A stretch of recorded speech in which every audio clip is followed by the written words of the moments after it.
Hello दोस्तों, आज के क्लास में हम लोग यूपी डीएलएड प्रथम सेमेस्टर के कंप्यूटर विषय के वर्ष 2017 के क्वेश्चन पेपर को सॉल्व करेंगे। पिछले क्लासों में हम लोगों ने वर्ष 2023 से 2018 तक के क्वेश्चन पेपर को सॉल्व किया था। अगर आप लोगों ने नहीं देखा है तो डिस्क्रिप्शन में प्लेलिस्ट का लिंक है, उस पर क्लिक करके आप देख सकते हैं। कंप्यूटर जो विषय होता है 1 घंटे का पेपर होता है, जिसमें 18 प्रश्न पूछे जाते हैं। 18 प्रश्नों में 5 बहुविकल्पी, 6 अति लघु उत्तरीय और 7 लघु उत्तरीय प्रश्न पूछे जाते हैं। बहुविकल्पी और अति लघु उत्तरीय प्रश्न 1-1 नंबर के होते हैं और लघु उत्तरीय प्रश्न 2-2 नंबर के होते हैं। कुल मिलाकर 25 नंबर का पेपर होता है, जिसमें 12 नंबर पासिंग मार्क्स होता है, यानी पास होने के लिए 12 नंबर पाना कंपलसरी होता है। तो आइए आज की क्लास शुरू करते हैं।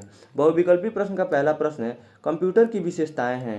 ऑप्शन ए है गति, बी शुद्धता, सी है स्मरण और डी है उपयुक्त सभी। इसका ऑप्शन डी सही उत्तर होगा, उपयुक्त सभी। कंप्यूटर में गति भी होता है, बहुत तेज गति से काम करता है। शुद्धता यानी वो सही बताता है, जो भी सूचना देता है। और स्मरण की क्षमता होती है, वो उसमें भंडारण की भी क्षमता होती है। तो इसलिए इसका ऑप्शन डी सही उत्तर होगा। अगला प्रश्न है प्रश्न संख्या दूसरा, कंप्यूटर का वर्गीकरण आधारित है। उसके ऑप्शन ए है विकास पर, बी क्रियाकलाप पर, सी है सॉफ्टवेयर पर और डी है उपयुक्त सभी। इसका ऑप्शन डी सही उत्तर है, उपयुक्त सभी। इन विकास पर, क्रियाकलाप और सॉफ्टवेयर सभी को आधार बनाकर कंप्यूटर को अलग अलग भागों में वर्गीकृत किया गया है। प्रश्न संख्या तीसरा है, विंडोज माइक्रोसॉफ्ट क्या है। ऑप्शन ए है ग्राफिक्स पर आधारित एक ऑपरेटिंग सिस्टम है, बी है graphical user interface operating system है, सी है उपयुक्त दोनों और डी है उपयुक्त में से कोई नहीं। इसका ऑप्शन बी सही उत्तर है, graphical user interface operating system. प्रश्न संख्या 4 है, विभिन्न प्रकार के नेटवर्क को एक दूसरे से जोड़ने के लिए विकास हुआ है। ऑप्शन ए है लैन का, बी है वैन का, सी है इंटरनेट का, ऑप्शन डी है इनमें से कोई नहीं। इसका ऑप्शन डी ही सही उत्तर होगा, इनमें से कोई नहीं।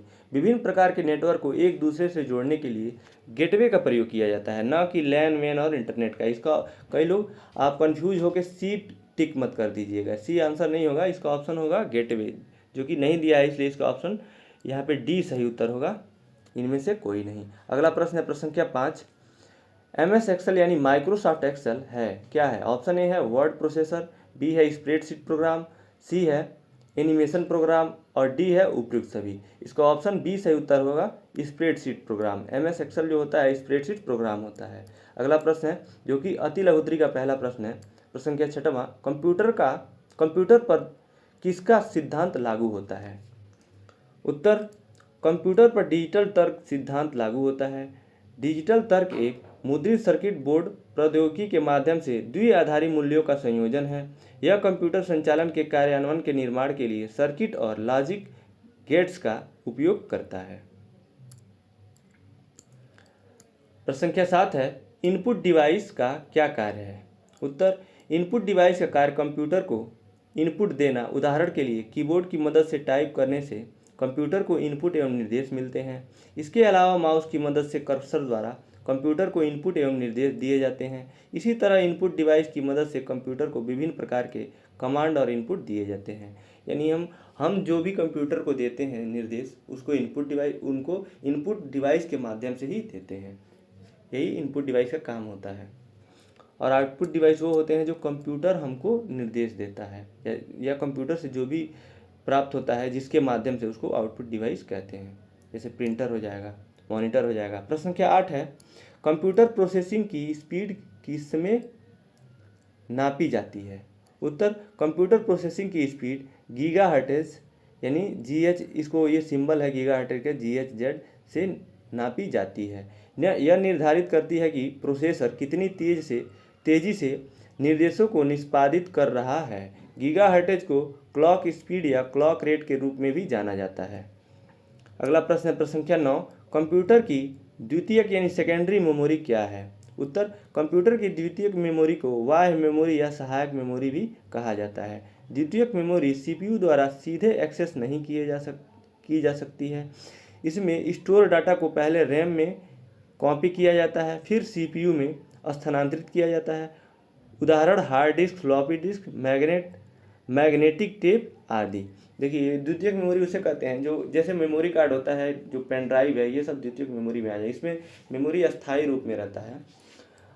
इसको ये परमानेंट मेमोरी भी इसको कहते हैं, ये द्वितीयक मेमोरी होता है। जैसे कि आप पेन ड्राइव में कोई भी वीडियोज़ या फोटोज रख देते हैं तो वो परमानेंट वहीं पर रहेगा, लेकिन जो रैम होता है वो थोड़े समय के लिए डाटा को सेव करता है। जैसे आप यूट्यूब पे देखते हैं तो देखते हैं कि आगे आगे डाउनलोड होता जाता है थोड़ा सा, उसके बाद से वीडियो बिना रुके ही चलता रहता है। तो वो जो डाउनलोड होता है थोड़े समय के लिए वो रैम में इकट्ठा होता है डाउनलोड होकर। जैसे जैसे वीडियो प्ले करके जब आप बैक आएंगे फिर दूसरा वीडियो चालू करते हैं तो पहले वाले का जो भी डाउनलोड किया रहता है रैम वो अपने आप डिलीट हो जाता है, तो उसको रैम कहते हैं। और रैम जो होता है परमानेंट मेमोरी होता है।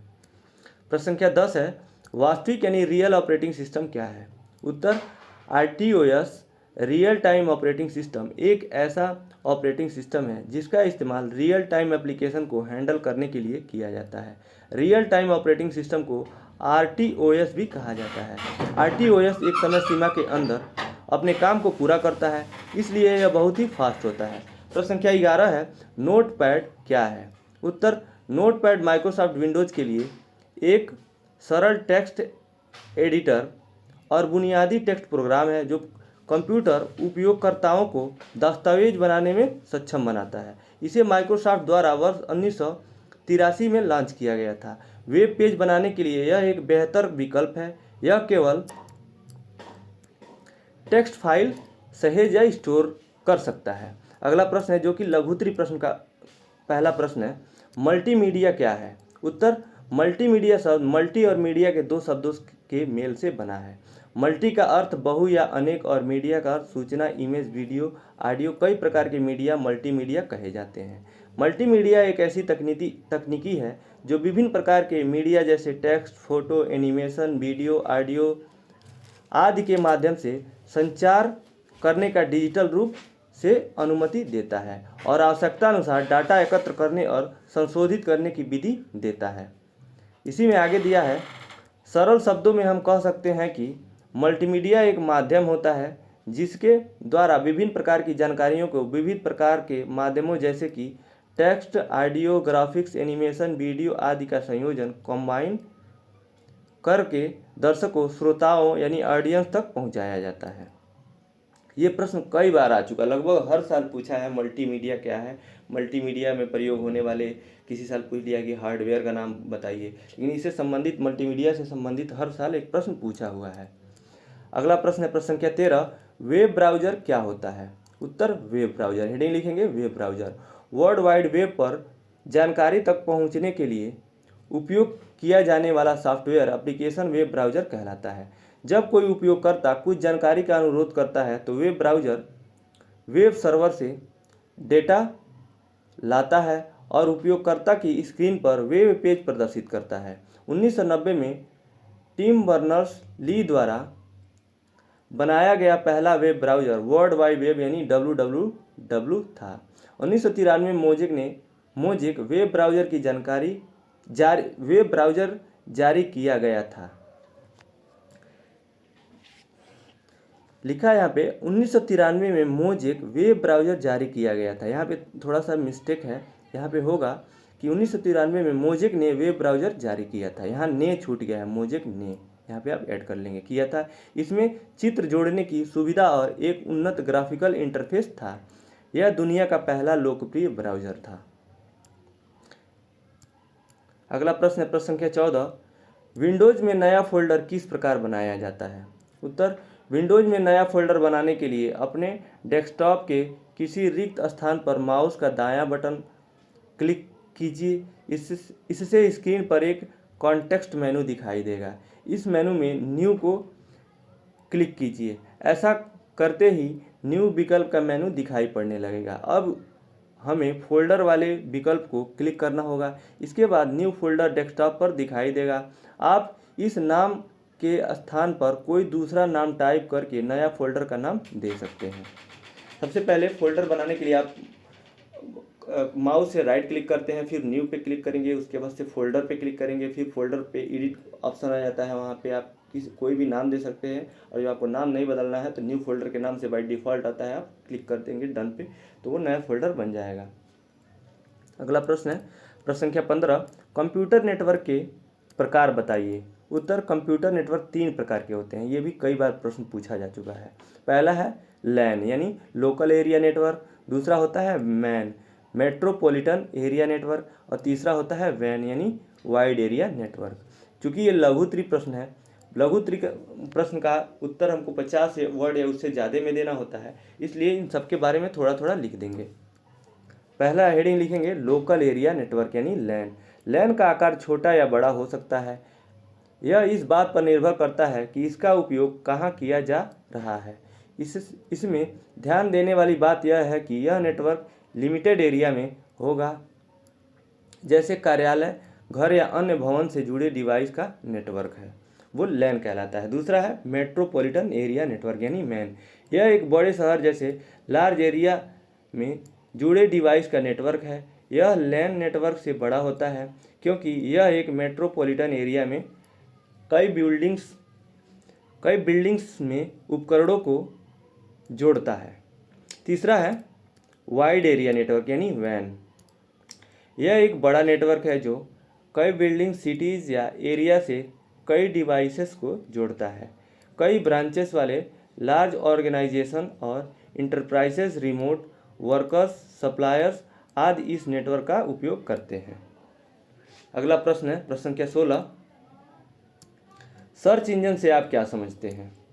उत्तर सर्च इंजन एक ऐसा सॉफ्टवेयर है जिसे इंटरनेट के द्वारा चलाया जाता है और जहां पर हम किसी भी प्रकार की सूचना को खोज कर सकते हैं। हम जो भी चीज़ें खोजना चाहते हैं उसके अनुसार सर्च इंजन द्वारा हमें कई सारे विकल्प प्रदान किए जाते हैं। उसमें से हमें जो सबसे अच्छा लगता है उसी उत्तर पर जाकर अपनी खोज खत्म कर लेते हैं और अपनी खोज से जुड़ी सभी जानकारियां आसानी से प्राप्त कर पाते हैं। कुछ मुख्य सर्च इंजन के नाम निम्न हैं, जैसे गूगल, याहू, बिंग, क्रोम, ये सब जो होते हैं सर्च इंजन होते हैं। इसके माध्यम से हम सर्च करते हैं गूगल पे, कुछ भी जो भी हमको जानकारी चाहिए वो मिलता है इससे।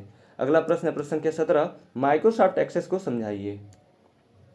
उत्तर है माइक्रोसॉफ्ट एक्सेस एक लोकप्रिय सूचना प्रबंधन उपकरण है जो आपको रिपोर्टिंग, विश्लेषण और संदर्भ के लिए सभी प्रकार की जानकारी संग्रहित करने में मदद करता है। माइक्रोसॉफ्ट एक्सेस के साथ आप डेटा को अधिक कुशलता से प्रतिबंधित कर सकते हैं और बड़ी मात्रा में जानकारी का विश्लेषण कर सकते हैं। प्रश्न संख्या 18 है ऑनलाइन कम्युनिकेशन क्या होता है? इसका उत्तर है, हेडिंग लिखेंगे आप ऑनलाइन कम्युनिकेशन। ऑनलाइन संचार से तात्पर्य है इलेक्ट्रॉनिक संचार यानी प्रौद्योगिकी जैसे इंटरनेट, सोशल मीडिया प्लेटफॉर्म और मैसेजिंग ऐप के माध्यम से सूचनाओं का आदान प्रदान करना। ऑनलाइन संचार का एक मुख्य लाभ यह है कि यह आपको कहीं भी, किसी भी समय, किसी से भी जुड़ने की अनुमति देता है। आप विभिन्न स्थानों, समय, क्षेत्रों और संस्कृतियों के लोगों के साथ संवाद करने के लिए email, chat, video conferencing, social media platform का उपयोग कर सकते हैं। यानी ऑनलाइन कम्युनिकेशन का मतलब कि आप वर्चुअल रूप में किसी भी ऐप के माध्यम से आप जो भी अपना संदेशों को एक स्थान से दूसरे स्थान पर भेजते हैं और दूसरे से प्राप्त करते हैं, यानी संदेशों का आदान प्रदान को ही ऑनलाइन कम्युनिकेशन कहते हैं। तो इसी के साथ आज का प्रश्न पत्र यहीं समाप्त होता है। इस वीडियो को देखने के लिए आपका बहुत बहुत धन्यवाद दोस्तों।